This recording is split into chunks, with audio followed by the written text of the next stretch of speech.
ఒకసారి ద్రోణాచార్యుడు అన్ని ఉత్తమ గుణాలున్న అతి మంచి మనిషిని వెతికి తెమ్మని తన శిష్యులైన కౌరవ పాండవ యువరాజులను ఆదేశించాడు. ముందుగా దుష్టబుద్ధిగల యువరాజు దుర్యోధనుడు అతిమంచి మనిషిని వెదకడానికి బయలుదేరాడు. వెళ్లిన ప్రతిచోట కలిసిన ప్రతి మనిషిలో అతడు ఏదో ఒక చెడ్డ గుణం చూశాడు. తన తల్లిదండ్రులతో సహా దోషము లేనటువంటివారు ఎవరూ అతనికి కనిపించలేదు. కాని తనని గురించి తాను ఆలోచించుకున్నప్పుడు అతనికి అన్ని సుగుణాలు ఉన్నట్లు కనిపించాయి. వెంటనే ద్రోణాచార్యుని వద్దకు వచ్చి, గురూజీ, ప్రతి ఒక్కరిలో ఏదో ఒక దోషముంది. కాని ప్రపంచంలో అందరికన్నా నేనే అతి మంచివాడిని అని తెలియజేశాడు. మరొక ప్రక్క సద్గుణాలున్న పాండవ జ్యేష్ఠుడైన ధర్మరాజు, వాస్తవానికి ఆ కాలంలో అన్ని సద్గుణాలు ఉన్న వ్యక్తి ధర్మరాజు మాత్రమే. అయినా ప్రపంచంలో అతి చెడ్డ మనిషి తాను మాత్రమేనని ఒక నిర్ణయానికి వచ్చి ధర్మరాజు తనలో ఉన్న దోషాలను, ఎదుటివారిలో ఉన్న మంచి గుణాలను చూడగలిగాడు. తన వినయ విధేయతల కారణంగా, తన నిజాయితీ కారణంగానే అతను అలాంటి నిర్ణయానికి వచ్చాడు ధర్మరాజు. ధర్మరాజు ద్రోణాచార్యులవారి వద్దకు వచ్చి గురువుగారికి నమస్కరించి, ఈ ప్రపంచంలో అందరికన్నా చెడ్డవాణ్ణి నేనే అని తనకు తను తెలియజేసుకున్నాడు. ధర్మరాజు మాటలు విన్న ద్రోణాచార్యులు ఎంతో సంతోషించాడు. ఆ మాటలు విన్న దుర్యోధనుడు తలదించుకున్నాడు. రమణ కమల దంపతుల ఒక్కగానొక్క కొడుకు శీను అంటే పంచప్రాణాలు. శీనును చాలా గారాభంగా పెంచుకోవడమే గాకుండా ఏది అడిగినా వారు కాదనకుండా తెచ్చి ఇచ్చేవారు. తల్లిదండ్రుల గారాభానికి బాగా అలవాటు పడిన శీను అవసరమున్నా లేకపోయినా గొంతెమ్మ కోరికలు కోరసాగాడు. అయితే చిరుద్యోగి అయిన శీను తండ్రి రమణవాడు కోరే కోరికలన్నింటినీ కాదనలేక తన శక్తి మేరకు అప్పసప్పో చేసి తంటాలు పడుతూ కొనిచ్చేవాడు. ఇలా ఉంటే ఒకరోజు శీను తనకు కొత్త సైకిల్ కావాలని పట్టుబట్టాడు. అసలే డబ్బులేక అవస్థలు పడుతోన్న రమణకు అప్పటికప్పుడు కొత్త సైకిల్కు అవసరమైన 2,000 రూపాయలకు ఎక్కడికెళ్లాలో అర్థం కాలేదు. ఇప్పుడు డబ్బులు లేవురా, వచ్చే నెల జీతం రాగానే కొనిస్తానని శీనుకు సర్ది చెప్పబోయాడు. అదేం కుదరదు, నాకు సైకిల్ ఇప్పుడే కావాలి, లేకుంటే నేను అన్నం తిననని మొండికేశాడు శీను. తల్లిదండ్రులు ఎంత బ్రతిమిలాడినా వినలేదు. చివరకు విసిగిపోయిన తండ్రి ఆఫీస్కు వెళ్లిపోయాడు. శీను స్కూల్ ఎగ్గొట్టి అలిగే ఇంటి బయట అరుగుమీద ఏడుస్తూ కూర్చున్నాడు. అలా కూర్చుని ఉండగా ఓ భిక్షగాడు భిక్షం కోసం వాళ్ల ఇంటికి వచ్చాడు. అమ్మ భిక్షం వేయండి తల్లి అంటూ దీనంగా అడిగాడు. శీను భిక్షగాడిని పరిశీలించి చూశాడు. ఆ భిక్షగాడికి 2 కాళ్లూ లేవు. చేతి కర్రల సాయంతో అతి కష్టం మీద నడుస్తున్నాడు. భిక్షగాడి పరిస్థితిని గమనించిన శీనుకు ఆ క్షణంలో కళ్ళు తెరచుకున్నాయి. దేవుడు తనకు ఆరోగ్యకరమైన 2 కాళ్లు ఇచ్చాడు. తన అవసరాలు చూసుకోవడానికి తల్లిదండ్రులను ఇచ్చాడు. వాళ్ల ప్రేమను ఇచ్చాడు. ఆ భిక్షగాడితో పోలిస్తే తను ఎంతో సంతోషంగా ఉన్నాడు. మరి అలాంటప్పుడు తాను లేనిపోని కోరికలతో ఎందుకు దుఃఖపడుతున్నాను అని ఆలోచించాడు. వెంటనే తాను చేసిన తప్పు తెలుసుకున్నాడు. తల్లిదండ్రుల పట్ల కృతజ్ఞతతో శీను కళ్ళు చెమర్చాయి. ఇంకెప్పుడు తన అమ్మానాన్నలను అనవసరమైన కోరికలు కోరకుండా ఉన్నదాంట్లోనే సంతృప్తిగా బ్రతకాలి, సంతృప్తిని మించిన బలం ఏదీ లేదని అనుకున్నాడు. అనగనగా ఒక ఊరికి ఒక రాజుగారు ఉండేవారు. ఆయనకి చుట్టుపక్కల అన్ని రాజ్యాల్లో తన రాజ్యం గొప్పదిగా గుర్తించబడాలని చాలా తాపత్రయం ఉండేది. ఒక సంవత్సరం దీపావళి పండుగ దగ్గర పడుతుంటే రాజుగారికి ఓ ఆలోచన వచ్చింది. అన్ని రాజ్యాల కన్నా ఆయన రాజ్యంలో పండుగ బాగా జరిగింది అనిపించుకోవాలని ఒక పోటీ ప్రకటించారు. రాజ్యంలో అందరికన్నా బాగా దీపాలు పెట్టిన వారికి రాజుగారు స్వయంగా బహుమానం ఇస్తారని రాజ్యమంతా ఢిండోరా వేయించారు. రాజ్యంలో ప్రజలంతా కూడా పోటీలో ఉత్సాహంగా పాల్గొన్నారు. ఒకరిని మించి ఒకరు ఇంటికి దీపాలు పెట్టుకుని అలంకరించుకున్నారు. దీపావళి రోజు సాయంత్రం రాజుగారు తన పరిచారకులతో రాజ్యాన్ని పర్యటించారు. ఎన్నో అద్భుతమైన ఇళ్లను చూసి చాలా సంతోషించారు. ఊరి అంచులలో మట్టుకు ఒక ఇల్లు చీకటిగా కనిపించింది. రాజుగారు ఆ ఇంటిని చూసి ఆ ఇంట్లో ఎవరుంటారు, ఎందుకు వాళ్లు ఇల్లు అలంకరించుకోలేదు అంటూ ఆ ఇంటి వైపుకు అడుగులు వేశారు. ఇంటి దగ్గరకు వెళ్లి చూస్తే ఇంటి బయట రహదారిలో ఒక చిన్న దీపం వెలుగుతోంది. ఆ దీపం వెలుగులో రహదారిలో ఒక గొయ్యి కనిపించింది. ఇంటి అరుగుమీద ఒక అవ్వ కూర్చుని ఆ దీపం ఆరిపోకుండా అందులో నూనె పోస్తోంది. ఇది చూసిన రాజుగారు అవ్వ, నువ్వు ఇక్కడ ఏమి చేస్తున్నావు? మీ ఇంటికి దీపలు ఎందుకు పెట్టలేదు అని అడిగారు. నా దగ్గర రోజు ఒక్క దీపం పెట్టే అంత డబ్బే ఉంది. రహదారి మీద ప్రయాణం చేసే బాటసారులు ఈ గొయ్యి కనిపించకపోతే ఇందులో పడిపోతారు. అందుకే దీపం నా ఇంటిలో పెట్టుకోకుండా నేను రోజు వచ్చి ఇక్కడ దీపం పెడతాను అని చెప్పింది. జవాబు విన్న రాజుగారు చాలా ఆశ్చర్యపోయారు. ఊళ్ళో అందరూ వారి ఇళ్లని దీపలతో అలంకరించుకుంటే అవ్వమట్టుకు బాటసారులకు దారి చూపించటం కోసం దీపం పెట్టిందని, రాజ్యంలో అందరికన్నా బాగా దీపాలు పెట్టినది ఆ అవ్వేనని ప్రకటించి బహుమానం కూడా ఆ అవ్వకి ఇచ్చారు. మొన్నాడే రాజుగారి ఆదేశంపై పనివాళ్లు వచ్చి రహదారిలో ఉన్న గోతిని మరమ్మత్తు కూడా చేశారు. పూర్వం ఒక రాజుగారి తల్లి చనిపోయేటప్పుడు కొడుకును పిలిచి నాకు మామిడి పండ్లు తినాలని ఉంది తెప్పించమని అడిగిందట. అది మామిడి పండ్ల కాలం కాకపోవడముతో ఎక్కడా పండ్లు దొరకలేదట. ఆమె మామిడి పళ్ళు తినకుండానే చనిపోయింది. రాజుగారికి తన తల్లి చివరి కోరిక తీర్చలేకపోయానే అని బాధపడుతూండే వాడట. దురాశ పరుడైన ఆయన పురోహితుడు, రాజా, మీరు దిగులు చెందవలసిన అవసరం లేదు. ఆవిడ ఆత్మశాంతి కోసం ప్రతి సంవత్సరము ఆవిడ తిథినాడు బ్రాహ్మణులకు బంగారు మామిడి పండ్లు దానం చేయవచ్చు అని చెప్పాడట రాజుకు. అది నచ్చింది. రాజు తలుచుకుంటే దెబ్బలకు కొదువ అన్నట్టు బంగారు మామిడి పళ్ళు తయారైనాయి. ఆవిడ తిథినాడు అందరూ బ్రాహ్మణులకు తలో బంగారు మామిడి పండు దొరికింది. మంత్రిగారికి మాత్రం ఇది నచ్చలేదు. ప్రతి సంవత్సరము ఇలా ఇస్తూ పోతే ఖజానా ఖాళీ అవడం ఖాయం అని రాజుగారి విదూషకుడిని పిలిపించి దీనికేదైనా పరిష్కారం చెప్పువని అడిగాడు. అతను సరే ననిమంత్రికి ఒక ఉపాయ చెప్పి పంపించాడు. మంత్రి తన తల్లి ఆబ్దికం నాడు నేను ఆవిడ చివరి కోర్కే తీర్చదలుచుకున్నాను అని ప్రకటించాడు. బ్రాహ్మణులంతా సంతోష పడ్డారు. రాజుగారు బంగారు మామిడి పడ్లు ఇచ్చారు. ఇంకా ఈ మంత్రి కూడా ఆల్లాంటి దేదో ఇస్తాడు అని సంబరపడ్డారు. మంత్రిగారి తల్లి ఆబ్దికం రానే వచ్చింది. ఆయన ఒక్కొక్క బ్రాహ్మణుడిని లోపలకు పిలిచి ఎనపగరిట కాల్చివాత పెట్టి పెరటి దారిన వారిని పంపించసాగాడు. వాళ్లు మంటకు తట్టుకోలేక అరుచుకుంటూ వెళ్లిపోయారు. వాళ్లు వెళ్లి రాజుగారికి ఫిర్యాదు చేశారు. రాజు మంత్రిని పిలిపించి ఇదేమీ పని అడిగాడు.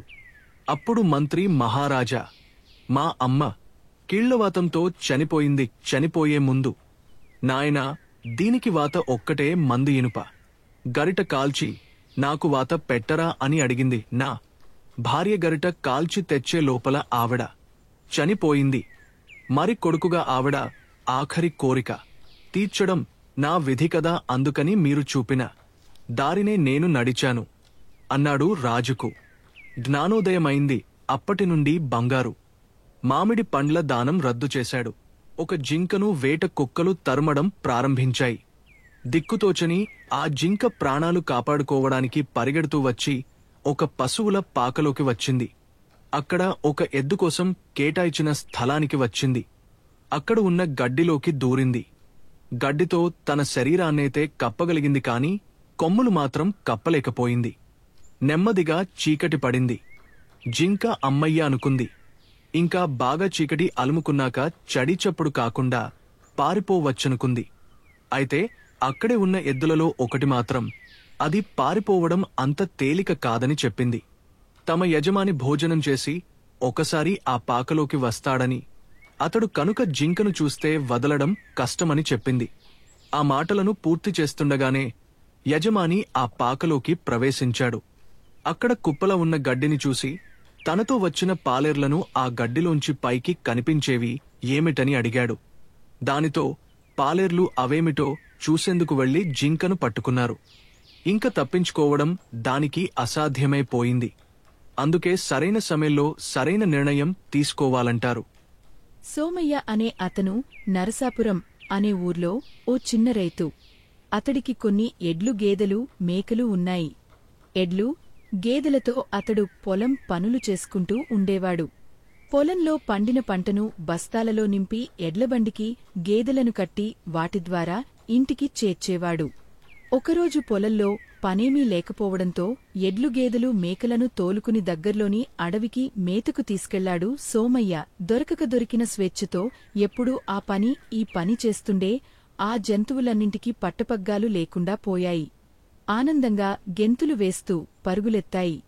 అన్నింట్లోకి కొంచెం బలంగా ఉండే గేదెకైతే మరీ ఆనందంగా ఉంది. ముళ్ల కంచెలవైపు పోవడం, గడ్డిపులపై గంతులేయడం లాంటివి చేస్తూ అన్నింటికంటే ముందు వెళ్లాలన్న ప్రయత్నంలో వేగంగా పరుగులెత్తింది. మితిమీరిన ఆనందంలో పూర్తిగా ఒళ్ళు మరచిపోయిందది. వెనుకబడిన వాటిని అదిలిస్తూ తోలుకొస్తున్న సోమయ్య ఈ గేదె సంగతిని మరచిపోయాడు. గేదె మాత్రం వేగంగా ముందుకు పోసాగింది. అలా వెళ్తుండగా దారిలో ఓ పెద్ద గొయ్యి అడ్డువచ్చింది. అది ఎప్పుడో పూర్వకాలంలో తవ్విన బావి. నీళ్లు ఎండిపోవడంతో అడవిలోని చెత్తాచెదారం అంతా నిండిపోయి గొయ్యిలాగా తయారయ్యింది. ఆనందంలో కన్నుమిన్ను కానరాని గేదె ఆ గొయ్యిని గమనించలేదు. కాలిబాటనుంచి కిందికి పరుగులెత్తబోయి పట్టుదప్పి గోతిలోకి జారిపడబోయింది. ఇంతలో కాస్త ముందుకు వచ్చి పరిస్థితిని గమనించిన సోమయ్య పరుగెత్తుకొచ్చి గోతిలోకి జారిపోబోతున్న గేదె తోకను పట్టుకుని ఆపుబోయాడు. అయితే బాగా బలిష్టంగా ఉన్న ఆ గేదె తోకను పట్టుకున్న సోమయ్య దాని బరువును ఏమాత్రం ఆపలేకపోయాడు. ఫలితంగా గేదె తోక అతడి చేతిలోంచి జారిపోయింది. దాంతో గేదె పట్టుదప్పి నూతిలో పడిపోయింది. అడవిలో సాయం చేసేవారు ఎవరూ కానరాకపోవడంతో సోమయ్య ఆ గేదెను వదిలేసి మిగతా వాటితో ఇంటిదారి పట్టాడు. కాబట్టి మితిమీరిన స్వేచ్ఛ వల్ల ప్రమాదకర పరిస్థితులు ఎదురవుతాయని ఈ కథ ద్వారా మీకు అర్థమయ్యింది కదూ. రామాపురం అనే పల్లెటూర్లో జోగయ్య అనే రైతు ఉన్నాడు. భార్య పిల్లలతో చూడముచ్చటైన కుటుంబం అతడిది. అతడికి రాము అనే 10 ఏళ్ల కొడుకు, భాగ్య అనే 5 ఏళ్ల కూతురు అంటే పంచప్రాణాలు. తనకున్న కొంత పొలంలో వ్యవసాయం చేసే జోగయ్య చిన్నపాటి గొర్రెల మందను కూడా పెంచుతుండేవాడు. ఒకరోజు పొలం పని చేసే కూలీలతో పొలానికి వెళ్తూ పాటు గొర్రెల మందని తోలుకుని పొలానికి వెళ్లాడు జోగయ్య. అంతేగాకుండా తాను పొలం పనులు చూసుంటుంటే గొర్రెలకు కాపలా ఉంటాడని కొడుకును కూడా పొలానికి తీసుకువచ్చాడు. నాయనా రాము, నేను పక్కనే కూలీలతో పొలం పని చేయిస్తూ ఉంటాను. నువ్వు గొర్రెల మందను జాగ్రత్తగా గమనిస్తూ ఉండు అని చెప్పాడు జోగయ్య. కాని ఇక్కడకు అప్పుడప్పుడు పెద్ద పులి వస్తూ ఉంటుంది కాబట్టి చాలా జాగ్రత్తగా ఉండాలని హెచ్చరికగా చెప్పాడు. ఒకవేళ పులి వచ్చినట్లయితే గట్టిగా కేకలు వేయమని చెప్పి కూలీలతో పనులు చేయించటంలో మునిగిపోయాడు జోగయ్య. అసలే ఆకతాయి కుర్రాడైన రాము తండ్రిని ఆటపట్టించాలని అనుకున్నాడు. అనుకున్నదే తడవుగా నాన్నా నాన్నా పెద్ద పులి వచ్చింది అంటూ పెద్దగా అరిచాడు. నిజంగానే పులి వచ్చిందేమో అనుకున్న జోగయ్య కూలీలతో కలిసి పెద్ద పెద్ద కర్రలు గడపారలతో పరుగు పరుగున వచ్చాడు. ఇది చూసిన రాము, నాన్నా పులి లేదు, ఏమీ లేదు, ఊరికే మిమ్మల్ని ఆటపట్టించాలని కేకలు వేశానని చెప్పాడు. దీంతో కోప్పడిన జోగయ్య ఇలాంటి పని ఇంకెప్పుడు చేయవద్దని రాముని హెచ్చరించి కూలీలతో కలిసి వెళ్లిపోయాడు. మరికొంతసేపు కిమ్మనకుండా ఉన్న రాము మళ్లీ నాన్నా నాన్నా పెద్ద పులి వచ్చింది అంటూ కేకలు వేశాడు. ఈసారి కూడా నిజమేననుకున్న జోగయ్య కర్రలు గడపారలతో ఊరికి వచ్చాడు. అయితే ఈసారి కూడా ఆటపట్టించేందుకే కేకలు వేశానని రాము చెప్పడంతో చెంప పగులగట్టిన జోగయ్య కోపంగా వెళ్లిపోయాడు. రాము బాధతో ఏడుస్తూ కూర్చుని గొర్రెలవైపు చూస్తుంటే నిజంగానే పులి వచ్చింది. నాన్నా నాన్నా, ఈసారి నిజంగానే పెద్ద పులి వచ్చింది అంటూ గట్టిగా కేకలు వేస్తూ అరచి చెప్పాడు. ఎంత అరచి చెప్పినప్పటికీ జోగయ్య, కూలిపనివాళ్లు ఎవరు కూడా రాము మాటలను పట్టించుకోలేదు. ఈసారి కూడా మళ్లీ అబద్ధాలు చెబుతున్నాడని అనుకున్న వారందరూ ఊరకుండిపోయారు. ఈలోపు గొర్రెల మందలో జొరబడ్డ పెద్దపులి గొర్రెపిల్లను ఒకదానిని మెడకరచి ఈడ్చుకుని వెళ్లిపోయింది. జరుగుతున్న దాన్ని బిక్కచచ్చిపోయి చూస్తున్న రాము భయంతో వణకసాగాడు. ఏదో వేళాకోళానికి నవ్వులాట కోసం చిన్న అబద్ధం చెబితే అది నిజంగానే నిజమైందని మనసులోనే అనుకున్న రాము బాధతో ఏడ్వసాగాడు. ఇంకెప్పుడు వేళాకోళానికి కూడా అబద్ధం చెప్పకూడదని గట్టిగా నిర్ణయించుకున్నాడు. కాబట్టి హాస్యానికైనా అబద్ధం ఆడరాదు అనే గొప్ప సత్యాన్ని, నీతిని ఈ రాము కథ ద్వారా తెలుసుకున్నాం. రైతు దంపతులైన కమలమ్మ, రాజయ్య దంపతులకు హరి ఒక్కగానొక్క సంతానం. ఒక్కడే కొడుకు కావడంతో తల్లిదండ్రులు హరిని చాలా గారాదంగా చూసుకునేవారు. హరి చిన్నతనం నుంచే వయసుకు మించిన తెలివితేటలను ప్రదర్శించేవాడు. తల్లిదండ్రులు ఎంత ప్రేమగా చూసుకున్నప్పటికీ ఇతడికి తాత హనుమయ్య అంటే చాలా ఇష్టపడేవాడు. హరి తాత చాలా ముసలివాడు. ఏ పని చేయలేడు. పైగా ఆయనకు అన్ని పనులకు కోడలు సపర్యలు చేయాల్సి వచ్చేది. ఇలా పొద్దస్తమానం అతడికి పనులు చేసి పెట్టడానికి హరి తల్లికి చాలా కష్టంగా ఉండేది. దీంతో ఆమె అతడిపై కోపం పెంచుకుంది. ఎన్ని రోజులు తనకు ఈ కష్టాలు? ఈ ముసలాడు పోయే కాలమే రాదా అంటూ ఆమె చాలా రోజులు ఎదురుచూసింది. అయితే ఆయన గుండ్రాయిలా ఆరోగ్యంగా ఉండేవాడు. దీంతో ఓపిక నశించిన హరి తల్లి తన భర్తతో, మీ నాయనతో నాకు ప్రాణం విసిగిపోతోంది. ఇంట్లో చాకిరీ అంతా ఒక ఎత్తైతే ఆ ముసలాడి చేసే చాకిరీ మరో ఎత్తుగా ఉంది అంటూ బాధపడింది. బాధపడకు, ముసలాడైపోయాడు. ఇంకెంత కాలం బ్రతుకుతాడులే అంటూ భార్యను ఓదార్చాడు రాజయ్య. ఎంతమంది చచ్చిపోయినా ఆయన మాత్రం దుడ్డుకర్రలాగా ఉంటాడు. ఈ జన్మకు నేను సుఖపడే యోగమే లేనట్లుంది అంటూ కోప్పడింది ఆమె. తనకు ఆయుష్యున్నన్ని రోజులు బ్రతకని. ఏం చేస్తాం, చేతులారా చంపుకుంటామా అన్నాడు రాజయ్య. ఏం చంపితే బతికి ఆయన ఎవరిని ఉద్ధరించాలి అంటూ విరుచుకుపడింది కమలమ్మ. ఎలాగైనా సరే ఆ ముసలాడి పీడ వదిలించమని భర్తను కోరింది. అయితే రాజయ్యకు తన తండ్రిని చేతులారా చంపటమంటే మొదట్లో చాలా ఫోరంగా కనబడింది. అయితే పెళ్ళాం చాలా రోజులు పోరిన మీదట ఆమె మాటలు విని అందులో ఏమీ తప్పులేదని భావించాడు రాజయ్య. తండ్రిని ఎవరికీ తెలియకుండా చంపేసి మాయం చేసేందుకు ఒక ఉపాయం ఆలోచించాడు. అంతే అనుకున్నదే తడవుగా తండ్రి దగ్గరికి వెళ్లి, నాయనా, పొరుగుళ్ళో అప్పు మాట్లాడాను. వాళ్లు నువ్వు రాకపోతే ఇవ్వమన్నారు. ఓపిక చేసుకుని బండి మీద బయలుదేరు అన్నాడు. ముసలివాడు నిజమేననుకుని బయలుదేరాడు. తాతను విడిచి ఒక్క క్షణం ఉండని హరి కూడా ఎవరు ఎన్ని చెప్పినా వినకుండా తాతతోపాటే బండి ఎక్కి కూచున్నాడు. తప్పేది లేక రాజయ్య తండ్రిని, కొడుకును వెంటపెట్టుకుని బయలుదేరాడు. అలా వెళ్తూ దారిలో ఒకచోట రాజయ్య బండి ఆపి, ఇప్పుడే వస్తా అంటూ బండిలో ఉన్న పార ఒకటి తీసుకుని చెట్ల మధ్యకు వెళ్లాడు. హరి కూడా తాతతో ఇప్పుడే వస్తా అని చెప్పి మరొక పార తీసుకుని తండ్రి వెనకే చప్పుడు కాకుండా వెళ్లాడు. కొంత దూరం వెళ్ళాక తండ్రి ఒక పొద పక్క గూయి తవ్వుతూ కనిపించాడు. అదే పొద అవతలివైపు చేరి అక్కడ తాను కూడా ఒక గూయి తవ్వనారంభించాడు హరి. ఆ చప్పుడు విన్న రాజయ్య పని ఆపి పొద అవతలికి వెళ్లి కొడుకును చూసి ఆశ్చర్యపోతూ, ఎందుకక్కడ గూయి తవ్వుతున్నావో అని అడిగాడు. నువ్వెందుకు తవ్వుతున్నావో నేను అందుకే అన్నాడు హరి. నేనెందుకు తవ్వుతున్నానో నీకు తెలుసా? కోపంగా అడిగాడు తండ్రి. నాకు తెలీదు, నువ్వెందుకు తవ్వుతున్నావో అన్నాడు. నా తండ్రిని పూడ్చటానికి గొయ్యి తవ్వుతున్నాను. నేను ఆయన కొడుకును కాబట్టి ఆయన చస్తే పాతి పెట్టాల్సిన బాధ్యత నాకుంది అని అన్నాడు.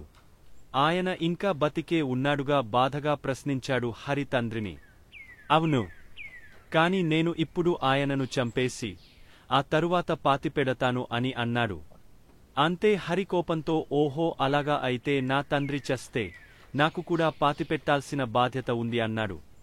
కొడుకు మాటలకు సరాఫాతంగా గుచ్చుకోగా అప్పటికిగాని తాను చేస్తున్న తప్పేంటో తెలియని రాజయ్య సిగ్గుతో తలవంచుకున్నాడు.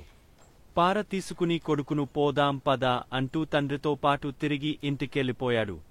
ఈపాటికి ఆ ముసలాడి పీడ వదిలే ఉంటుందన్న సంతోషంతో కమలమ్మ రకరకాల పిండివంటలు చేసి భర్త కోసం, కొడుకు కోసం ఎదురు చూస్తూ ఉంటుంది. బండిలోంచి ముగ్గురు దిగటంతో నిరుత్సాహపడిన ఆమె ఏమయింది అంటూ భర్తను ప్రశ్నించింది. అప్పుడు రాజయ్య భార్యతో జరిగినదంతా చెప్పాడు. అంతా విన్న కమలమ్మకు గుండె చివుక్కుమంది. వాణ్ణి ఎంత ప్రేమగా పెంచుతున్నాం, తండ్రికే గొయ్యి తవ్వుతాడా? ఇక వాడి ముఖం చూసేదెలా అంటూ విరుచుకుపడింది. అప్పుడు రాజయ్య, నా తండ్రి మాత్రం నన్ను గారాగంగా పెంచలేదా? ఇక మీదటైనా బుద్ధిగా ఉండు అంటూ ఆమెని హెచ్చరించాడు. పసిప్రాయంలోనే తల్లిదండ్రులను పోగొట్టుకున్న సీనయ్యను ఓ అవ్వ చేరదీసి ఆప్యాయంగా పెంచి పెద్ద చేసింది. అదే ఊర్లోని ఆలెల్లో పనిచేసే అవ్వకు ఆ గ్రామస్తులు తృణమో పనమో సమర్పించుకునేవాళ్లు. అవ్వ ఉండేందుకు ఊరి చివర్లో ఓ గుడిసెను కూడా వేయించారు. దాంట్లోనే అవ్వ, శివయ్య జీవనం గడిపేవారు. అవ్వ కష్టపడి సీనయ్యను పెంచేది కాని వాడిని ఏమాత్రం కష్టపడనిచ్చేది కాదు. దీంతో సీనయ్య సోమరిపోతుగా తయారయ్యాడు. అందరూ పనికిరానివాడిని తిడుతుంటే వాడు కోపంతో తిరగబడేవాడు. ఎలాగైనా సరే సీనయ్యను ప్రయోజకుడిని చేయాలనుకున్న అవ్వ చదువు సంధ్యలు నేర్పించేందుకు బడిలో చేర్పించింది. అయితే బడిలో పిల్లలను కొడుతున్నాడన్న కారణంతో పంతులు వాడిని బడికి రానివ్వలేదు. దాంతో చదువు సాగకపోగా వాడి మొరటుతనం పెరగసాగింది. ఒకరోజు అవ్వకు ఉన్నట్టుండి ఆరోగ్యం చెడి మంచం పట్టింది. తాను చనిపోవడం తప్పదనుకున్న ఆమె మనవని దగ్గరికి పిలిచి, నాయనా శివయ్య, అందరూ నిన్ను పనికిమాలినవాడివని గేలి చేస్తున్నందుకు బాధపడి వాళ్ళమీద తిరగబడి గొడవలు తెచ్చుకోవద్దు. ఈ సృష్టిలో పనికిమాలినదంటూ ఏది ఉండదు. దేని ప్రయోజనం దానికి ఉంటుంది. ఈరోజు ఇలా అన్నవరే రేపు నిన్ను మంచివాడివి అంటారు. ఆ దేవుడే నీకు రక్షగా ఉంటాడు అని చెప్పి కన్నుమూసింది. అవ్వ పోయాక ఊరిజనం సీనయ్యను మరింత చులకనగా చూడసాగారు. దీంతో ఈ ఊర్లో నుంచి బయటికి వెళ్లిపోయి అవ్వ చెప్పినట్లుగా ప్రయోజకుడే తిరిగి వచ్చి అందరి దగ్గర మెప్పు పొందాలని అనుకున్నాడు. గుడిసెలో ఒక మూలగా అవ్వ వాడిన చింకి గోతాం, దాని పక్కన గూట్లో సూది కనిపించాయి. వాటిని చూడగానే ఈ సృష్టిలో పనికిరానిదంటూ ఏదీ లేదు అని చెప్పిన అవ్వమాటలు గుర్తుకు రాగా అక్కడ్నించి బయటపడ్డాడు. అలా వెళ్తుండగా ఒక అడవిలో ఓ పెళ్లి బృందాన్ని బందిపోటు దొంగల నుంచి కాపాడడంతో సీనయ్యను మెచ్చుకుంటూ వాళ్లు 10 కాసుల బంగారు నాణేలను బహుమతిగా ఇచ్చారు. బంగారు కాసులు వచ్చిన ఉత్సాహంతో సీనయ్య వేగంగా నడవసాగాడు. అడవి దాటి కొంత దూరం పోయేసరికి వాడికి ఒక మామిడితోపులో కొంతమంది గుసగుసలాడుతూ మాట్లాడుకోవడం కనిపించింది. దగ్గరికెళ్లిన సీనయ్య సంగతేంటని అడిగాడు. మహారాజా, వారిని చూసి తిరిగి వస్తున్న మా జమీందారు భోజనం కోసం ఇక్కడ విడిది చేశారు. కాళ్లు కడుక్కునేందుకు చెప్పులు విడిచినప్పుడు ముళ్ళు గుచ్చుకుపోయింది. ఎలా తీయాలో మాకు పాలుపోవడం లేదని చెప్పారు సేవకులు. ఓస్ ఇంతేనా అంటూ తన దగ్గరున్న సూదిని తీసి ముందుకెళ్లిన సీనయ్య జమీందారు కాలినుంచి ముళ్ళును సునాయాసంగా తీసిపారేశాడు. దీంతో ముళ్ళు బాధ నుంచి బయటపడ్డ జమీందారు మెచ్చుకున్నాడు. ఈలోగా అటువైపే వెళ్తోన్న పెళ్లి బృందం వాళ్లు కూడా సీనయ్య చేసిన సహాయం గురించి జమీందారుకి చెప్పారు. విషయం విన్న జమీందారు మరింతగా సంతోషిస్తూ సీనయ్య వివరాలు అడిగా తెలుసుకుని, మీ ఊరు మా జమీనులో భాగమే. కొంతకాలంగా ఆ ఊర్లో సెస్తులు సరిగా వసూలు కావటం లేదు. మా అధికారులకు నీ సహాయం కావాలి. వారికి సహాయకుడిగా నీకు ఉద్యోగం ఇస్తాను, చేరుతావా అని అన్నాడు జమీందారు. పట్టరాని సంతోషంతో సీనయ్య సరేనన్నాడు. కొన్ని సంవత్సరాల తరువాత సెస్తులు వసూలు చేసే అధికారికి సహాయంగా తన గ్రామానికి వెళ్లిన అతడిని గ్రామస్తులంతా చాలా గౌరవంగా సీనయ్యగారు అంటూ పిలవడం చూసి ఆశ్చర్యపోయాడు. ఈరోజు హేళన చేసిన వారే రేపు నిన్ను చూసి ప్రయోజకుడివని మెచ్చుకోగలరు అంటూ అవ్వ ఇచ్చిన దీవెనలో మనసులో మెదలగా లోలోపలే సంతోషంతో పొంగపోయాడు సీనయ్య. కాకతీయ రాజులకు, మధురైకి చెందిన పాండ్య రాజులకు ఆధిపత్యం కోసం ఎప్పుడూ గొడవలు జరుగుతూ ఉండేవి. అయితే అంగబలంలోనూ అర్ధబలంలోనూ బాగా బలంగా ఉన్న కాకతీయరాజు గణపతిదేవుడు పాండ్యరాజులను ఓడించి వారిని తనకు సామంతులుగా చేసుకోవాలని అనుకుంటుండేవాడు. ఒకరోజు గణపతిదేవుడికి అవకాశం రానే వచ్చింది. యుద్ధం కోసం తయారవమని తన సేనాధిపతికి ఆయన కబురు పంపించాడు. అయితే అప్పటికే అనేక యుద్ధాలు చేసి అలసిపోయి ఉన్న సైనికులు అందుకు సన్నద్ధంగా లేరని రాజుకు చెప్పాడు సేనాధిపతి. ఇలాంటి సమయంలో యుద్ధానికి వెళితే అపజయం పాలవాల్సి వస్తుందేమోనన్న అనుమానాన్ని కూడా ఆయన వ్యక్తం చేశాడు. అయితే పాండ్యరాజులను ఓడించేందుకు మంచి అవకాశం ఇప్పుడే వచ్చిందని, దీన్ని పోగొట్టుకోదలుచుకోలేదని చెప్పిన గణపతిదేవుడు యుద్ధానికి ఖచ్చితంగా వెళ్లాల్సిందేనని ఆజ్ఞాపించాడు. ఇలాగైతే తాము లొంగిపోవటం ఖాయమని, రాజుకు అవమానం జరుగక తప్పదనుకుంటూ సైన్యం సేనాధిపతి వెంట యుద్ధానికి బయలుదేరింది. సేనాధిపతి సైన్యంతో కలిసి యుద్ధానికి బయలుదేరిన గణపతిదేవుడు దారిలో సైనికులు వాళ్లలో వాళ్లు గుసగుసలాడుకోవటం గమనించాడు. గెలుపు సాధించే నమ్మకం సైనికులు ఎవరిలోనూ లేదని గ్రహించిన ఆయన వారిలో ఆత్మవిశ్వాసం కలిగించే ఉద్దేశ్యంతో ఒక అమ్మవారి ఆలయం ఎదుట గుర్రాన్ని ఆపాడు. గుడి లోపలికి వెళ్లి అమ్మవారికి నమస్కరించి బయటకు వచ్చిన రాజు, ఇప్పటికే అలసిపోయి ఉన్న మీరు ఈ యుద్ధంలో గెలవలేమని అనుకుంటున్నారు కదూ, ఈ విషయంలో అమ్మవారి సంకల్పం ఎలా ఉందో తెలుసుకుందాం రండి అంటూ పిలిచాడు. ఒక నాణెము తీసి చూపించి, బొమ్మ బొరుసు వేస్తాను, నాణెముపై గల రాజముద్రిక పడిందంటే అమ్మవారు మనల్ని దీవించినట్లే, విజయం మనదే, అదే బొరుసు పడితే మనం వెనక్కి వెళ్లిపోదాం అంటూ నాణెంపైకి ఎగురవేశాడు. అంతే, నాణంపై రాజముద్రిక కనిపించింది. నాణెముపై రాజముద్రిక కనిపించగానే సైనికులలో ఒక్కసారిగా ఉత్సాహము ఊరకలు వేసి గంగా ప్రవాహంలా సైన్యము ముందుకు సాగింది. గెలుపు తమదేననే ఆత్మవిశ్వాసంతో శత్రు సైనికులను చీల్చి చెండాడారు. రాజు గణపతిదేవుడు మధురై పాండ్యరాజులతో తలపడి వారిని చిత్తుగా ఓడించి వారి మిత్రరాజు కొప్పెరుజంగను తనకు దాసోహమయ్యేటట్లు చేసుకున్నాడు. యుద్ధంలో విజయానంతరం సైనికులంతా సంతోషంలో మునిగి ఉండగా రాజు వద్దకు వచ్చిన సేనాధిపతి యుద్ధానికి సంసిద్ధంగా లేని సైన్యం చేతనే యుద్ధం చేయించి విజయం సాధించడం ఆశ్చర్యంగా ఉంది ప్రభూ అని అన్నాడు. అప్పుడు గణపతిదేవుడు నవ్వుతూ తాను అమ్మవారి గుడి దగ్గర వేసిన బొమ్మ బొరుసు వెండి నాణేన్ని చూపించాడు.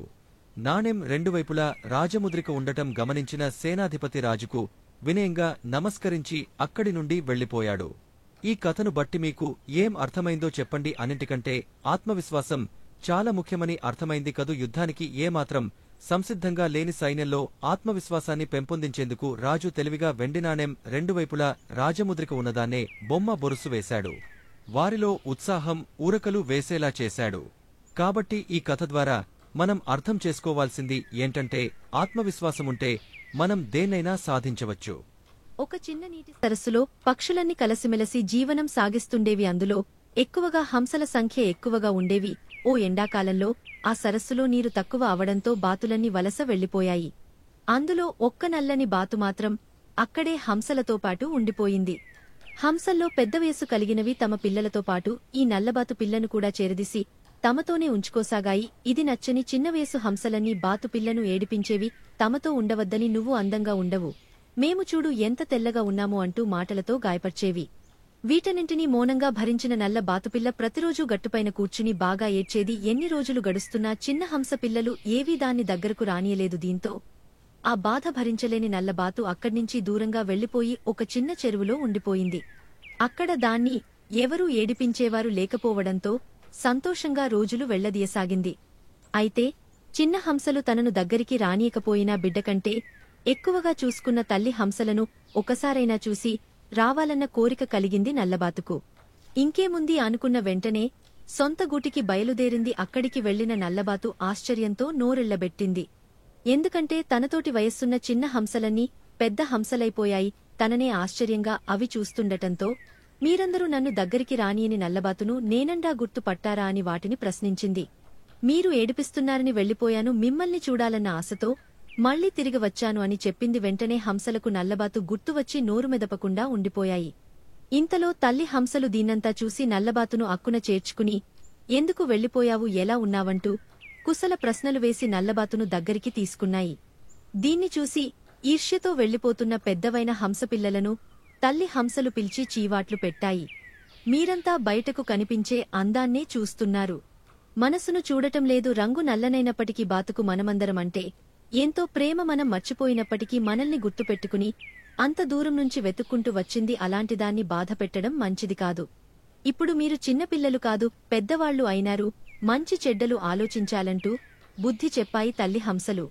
దీంతో చేసిన తప్పును తెలుసుకున్న హంస పిల్లలు తమను మన్నించమని నల్లబాతును కోరాయి. నల్లబాతు సంతోషంగా వాటిని స్వీకరించటంతో ఆనందంగా నీళ్లలోకి గంతులు వేసుకుంటూ చేపలు పట్టేందుకు వెళ్లిపోయాయి. ఇక అప్పటినుంచి అవన్నీ కలసిమెలసి ఐకమత్యంతో సంతోషంగా జీవనం గడపసాగాయి.